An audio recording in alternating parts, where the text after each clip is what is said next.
Vous trouverez sur nouvelletorah.com de nombreuses citations de Rabbi Nachman de Breslev. Dans la savane, le zèbre se démarque des autres animaux par ses rayures. Il est associé à l'idée d'excentricité. On dit d'une personne qu'elle fait le zèbre quand elle veut se faire remarquer par ses pitreries. Drôle de zèbre désigne quelqu'un d'anticonformiste, hors norme. Zèbre désigne également une personne surdouée. Il existe un génie juif, c'est indéniable. Mais il existe aussi une bêtise juive, liée à la religion, c'est également indéniable. Les enseignements des rabbins orthodoxes renferment à la fois une grande lumière et une grande obscurité. À nous de faire le tri. Pour ne pas plonger dans l'obscurité, les enseignements de Rabbi Nachman de Breslev ne doivent pas être pris à la lettre.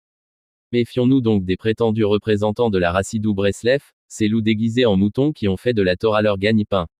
Faisons le tri, ce n'est pas si difficile que ça. Le Erev Rav veut faire de vous des gens incapables de penser par eux-mêmes. Afin que la délivrance finale devienne effective, les véritables Hébreux doivent donc faire le tri.